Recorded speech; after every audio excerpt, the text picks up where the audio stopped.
وَلَقَدْ يَسَّرْنَا الْقُرْآنَ لِلذِّكْرِ فَهَلْ مِن مُدَّكِرٍ۔ رسول کریم صلی اللہ علیہ وسلم کی فرما برداری اصل میں اللہ کی اطاعت ہے۔ قرآن نے کہا من یطع الرسول فقد اطاع اللہ ومن تولی فما ارسلناک علیہم حفیظا۔ جو شخص رسول کریم صلی اللہ علیہ وسلم کی فرما برداری کرتا ہے در حقیقت وہ اللہ کی اطاعت کرتا ہے، اور جو شخص اس سے اعراض کرتا ہے، پھر جاتا ہے، کوئی اور رستہ اختیار کر لیتا ہے، تو اللہ نے فرمایا اے رسول کریم آپ کی اطاعت میری اطاعت، آپ کی نافرمانی میری نافرمانی۔ لیکن اگر کوئی نافرمان ہے، آپ کا کام ہو گیا، آپ نے ابلاغ کر دیا، بات پہنچا دی۔ نبی کی بھی یہ ذمہ داری، نبی کے بعد علماء کی بھی یہی ذمہ داری ہے کہ بات پہنچا دی، اور اگر پھر بھی کوئی غلط کام کرتا ہے تو یہ تمہاری ذمہ داری نہیں کہ لٹھ لے کے ان کے پیچھے پڑ جائیں۔ میں نے تمہیں یہ ذمہ داری سونپی نہیں ہے۔ آج کے دور میں اس آیت کریمہ کی روشنی میں جو عرض کرنے لگا وہ یہ ہے، علماء کرام، دانشوران، اہل قلم، ان کی ذمہ داری صرف اور صرف نشاندہی ہے۔ ان کی ذمہ داری صحیح بات کو پہنچانا ہے۔ ان کی ذمہ داری فتویٰ تکفیر نہیں، فتویٰ تفریق نہیں، اور ان کی ذمہ داری یہ نہیں کہ امت کو تقسیم کرتے رہیں اور لوگوں کے ہاتھ میں لٹھ پکڑا دیں اور جتھے تیار ہو جائیں اور لڑائیاں شروع کر دیں اور معاشرے کا امن غارت ہو جائے۔ یہ ریاست کی ذمہ داری ہے۔ ریاست اگر اپنی ذمہ داری نہیں نبھا رہی وہ اللہ کے ہاں جواب دے۔ ہماری ذمہ داری یہ نشاندہی بھی ہماری ذمہ داری کہ کہیں کہ ریاست غلط کر رہی ہے۔ ریاست کو کہا جا سکتا ہے، لیکن کو کرنا، جتھے بنانا، یہ قطعاً ہماری ذمہ داری نہیں ہے۔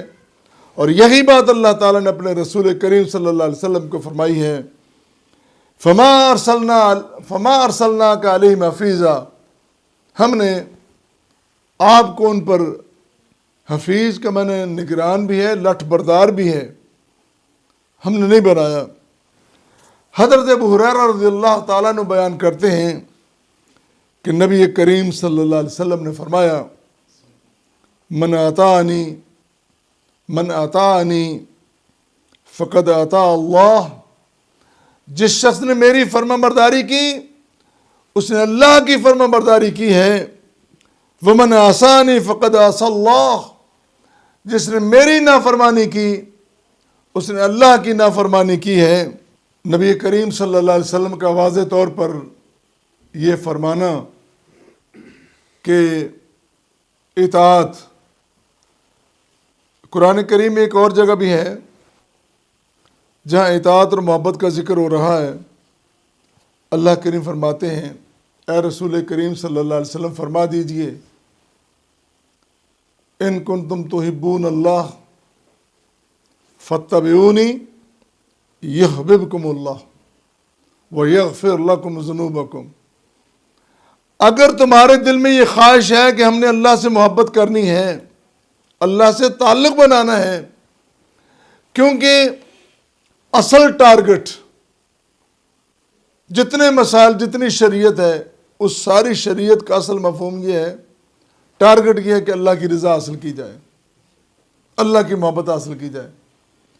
یہ جو مذہب ہیں یہ منزل نہیں ہے، مذہب منزل نہیں ہے، یہ مذہب ایک راستہ ہے، صراط مستقیم ہے جو انسان کو اللہ کی طرف لے کے جاتا ہے، اور اللہ کی طرف جانے کے لیے ایک ہی راستہ ہے، کما حقہ نبی کریم صلی اللہ علیہ وسلم کی اطاعت و فرمانبرداری کی جائے۔ بات بار بار فرمائی جا رہی ہے، من یطع اللہ و رسولہ فقد رشد ومن یعص اللہ و رسولہ فإنہ لا یضر الا نفسہ۔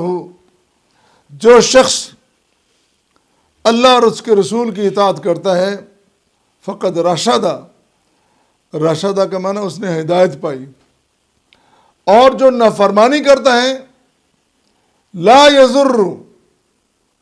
یضر، وہ کسی کو نقصان نہیں پہنچا سکتا الا نفسہ، اپنے آپ کو۔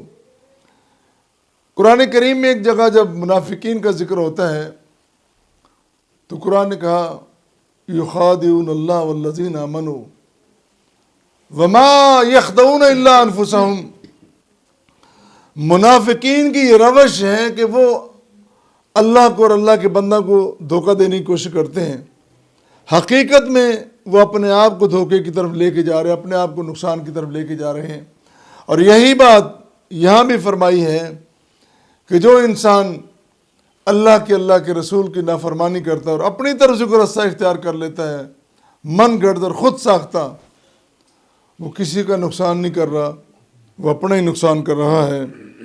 اللہ یہ اور بھی بہت ساری باتیں ہیں یہاں کہنے کے لیے، میں یہی بات عرض کروں گا کہ نبی کریم صلی اللہ علیہ وسلم، آپ سے پہلے نبی آئے، رسول آئے وقت کے لیے، ایک علاقے کے لیے، آپ صلی اللہ علیہ وسلم قیامت تک کے لیے، آپ کی کتاب قرآن مجید قیامت تک کے لیے، آپ کی حدیث مقدسہ، آپ کی سنت مطہرہ قیامت تک کے لیے اور پوری دنیا کے لیے۔ یہ نہیں ہے ہماری دنیا کے لیے رسول ہے اور یورپ کے لیے کچھ اور ہے، یورپین کے لیے بھی، تمام بر اعظموں کے لیے، پوری دنیا کے لیے، پوری مخلوق کے لیے اللہ نے آخری پیغمبر صلی اللہ علیہ وسلم کو چشمہ ہدایت بنا کر، مرکز و محور ہدایت بنا کر بھیجا ہے، اور اسی بات میں کامیابی ہے کہ ہم سب اس کی طرف پلٹیں اور زیادہ سے زیادہ قرآن سے، سنت سے استفادہ کرنے کی کوشش کریں۔